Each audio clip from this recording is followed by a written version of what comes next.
actually the one that retracted the Andrew Wakefield. Oh, really? Yeah. Okay. It's the same one. Yep. So I think that basically sums up all the other quotes about that that I've highlighted. So there's a few other quotes here just from various people basically saying similar things. Dr. Peter Doshi and the Independent Cochrane Collaboration, there's a quote from them. It says, "The current system is one in which the meagre details of clinical trials published in medical journals, often by authors with financial ties to the companies whose drugs are writing about, is insufficient to the point of being misleading." Yeah. And that was the group I was talking about, the Cochrane Collaboration. Yep. Yeah. And down here, this is taken from a research study called Big Pharma Mobilizing Patients in Battle Over Drugs Trials. It says, and that's published in The Guardian. So this says drug companies publish only a fraction of their results and keep much of the information to themselves, but regulators want to ban the practice. If companies published all their clinical trials data, independent scientists could reanalyze their results and check companies' claims about the safety and efficiency. Yeah. And in most vaccine safety trials, that's just not an option. Yep. Yep. So, and I found this part interesting as well. So when you're talking about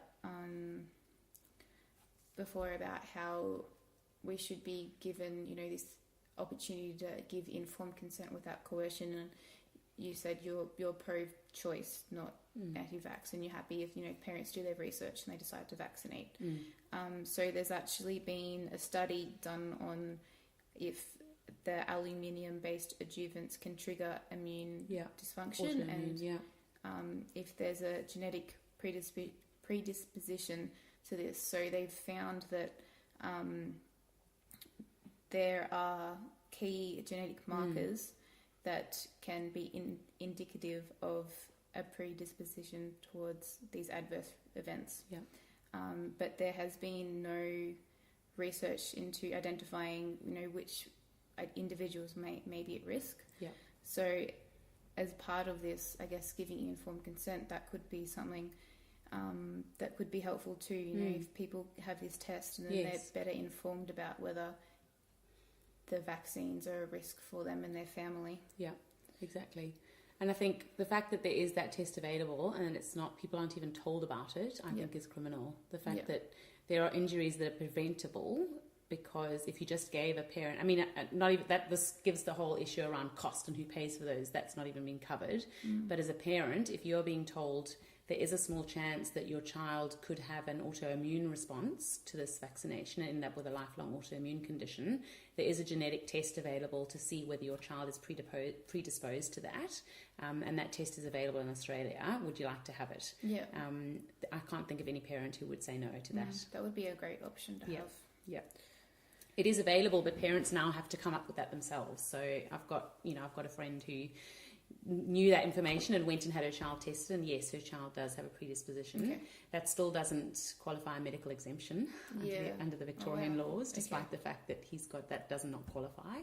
And so she's also subject to the no jab, no play laws, because although she did have a doctor who gave her a medical contraindication, that law has subsequently been changed, and that medical exemption no longer applies. Yeah.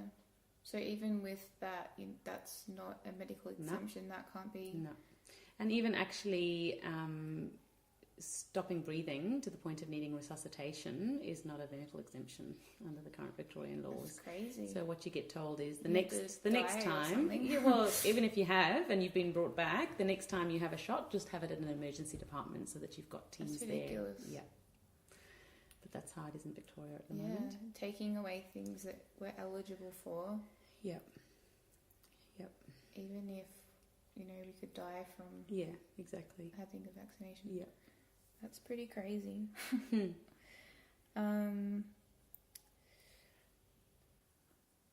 I think one of the concerns that I have around, well, one of the concerns that's emerged for me out of vaccination research has been that we are undermining the opportunity for natural immunity. So by mass vaccination for things like chickenpox, and the reason they brought in the chickenpox vaccine was not because kids were dying of chickenpox, but it was because parents were having to stay home from work to look after their sick kids. Okay. And so they decided, let's vaccinate the kids, because then if they don't get chickenpox, the adults don't have to stay home from work, and that lost labour costs the government money.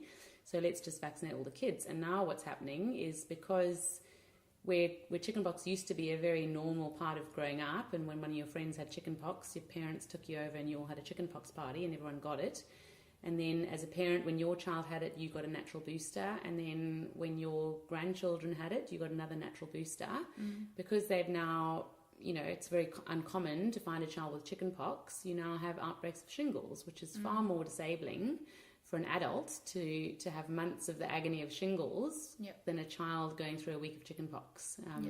And so that one example for me was like, well, why are we doing this? And why are we doing it with measles? Because if everybody got measles naturally, at the normal childhood age, between what would it be, 2 and 10, then those kids would have lifelong immunity.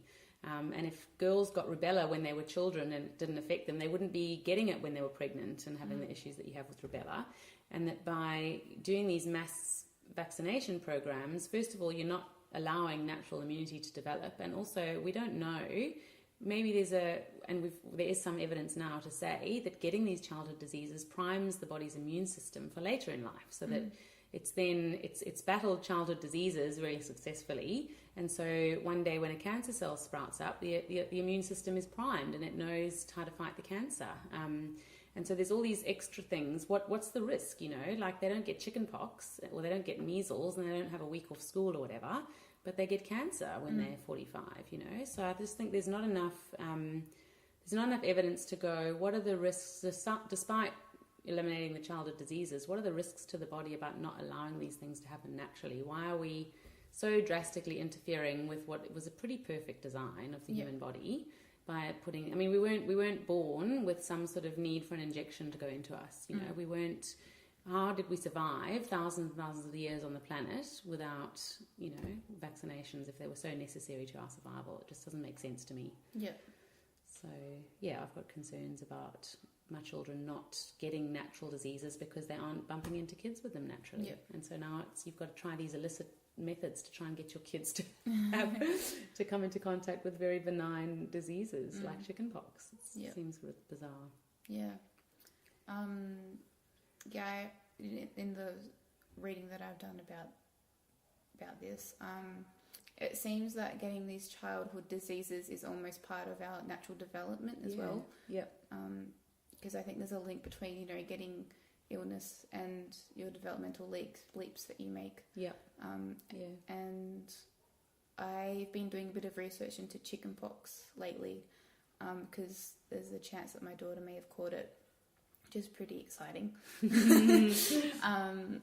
And a lot of the majority of complications that happen from chickenpox are actually in adults when adults get it, or if there's someone who's immunosuppressed. And as you just said, in adults, chickenpox can actually lead to shingles, and that's a lot worse and a lot more painful, and it lasts longer. Exactly. So would you like to talk a little bit now about your experience with kinder, and about you said that it impacted you once it sort of came out that you decided, not to vaccinate your son? I guess I've always taken the stance that I'm open. I don't hide the fact that I don't vaccinate my kids. I never have. All of my friends, anyone that knows me well and has had small children around me and has had, friends of mine that have had babies, I've been really open with the fact that I don't vaccinate my kids. And I don't take my kids to go and visit friends when they've had brand new babies, especially the ones that I know are sensitive about my stance on vaccination. I'm really blessed. I've got a lot of fantastic friends who think I'm a bit nuts and think that I'm crazy not to vaccinate, but they love me anyway, and they have listened, and they've heard me, and they've respected my decision. And I'm really thankful for that. And then when I was so I've never really had, from that point of view, I've never really had a bad experience. I've had friends be quite confronting with me and tell me that they don't think it's right and that I'm putting my kids at risk, but I've never had anyone write me off. And so I was probably a bit naive, and I went into the whole kinder sort of phase of life, and I decided to continue being public and open about it. And I did, around about the time that these laws were being strengthened, I was needing to enroll my child for his next year of kinder. And I decided I would just want to make it okay to talk about this in public. And so I put a lot on Facebook. I posted a lot of articles. I copped quite a lot of flack from a few people that are friends but not close friends, and perhaps didn't know this stance of mine because they haven't been around me in a while. So I got into some pretty heated debates on Facebook, and I was happy to do that. I was happy to be open about it and be challenged in my views, and I was happy to have alternative views and alternative articles posted on my page so that people could have a debate, because my whole goal in this was to go, it's not a taboo subject to talk about. We should be allowed to disagree on it, make these decisions for ourselves and our own child, and that's still okay, and that you're not a total lunatic, and you don't need to be renegated to the far fringes of society and live without contact with people because you don't vaccinate your kids. And so I thought, at least if I'm open about it, it'll make it okay to talk about. My husband is much wiser than me, and I didn't listen to him on this. He sort of said, keep your mouth shut, keep your head down until our kids are through the system, and I didn't listen to him, and I deeply regret that. Because in hindsight it came back to bite me. So I was open about it. What I didn't realise was that some people in my kinder assumed that I'd already vaccinated my kids before I'd made this decision, and they assumed that because my eldest was in kinder that he was fully vaccinated, and I was never, I can't remember ever stipulating that he wasn't fully vaccinated to all of my friends. Some of them definitely knew that he was on a catch-up program, but I wasn't, I didn't withhold that information, but I wasn't public about the fact that he wasn't fully vaccinated. And so it all came to a head when the enrolments were subject to further proof of further catch-ups for his next year. And I was really reluctant to do any more. And I was quite open about that with my friendship circle. And some of my friends were on the committee at the kinder, and it obviously came up at a committee level that my child wasn't fully vaccinated yet. Is this after the adverse reaction? Or is this yeah. So I would have had to give him another shot after the adverse reaction to be able to keep him enrolled. Yeah. Okay. And so it all came out at a committee meeting that there was a child that wasn't fully vaccinated, and somebody on the committee who was also part of my friendship circle put two and two together and realised that was my child. And the whole thing turned really nasty. And I went from having a really lovely group of mums to a couple, one in particular, that were really vicious and nasty, and accused me of lying and accused me of dodging the system. Never asked what my experience had been of adverse reactions, but that seemed to be beside the point.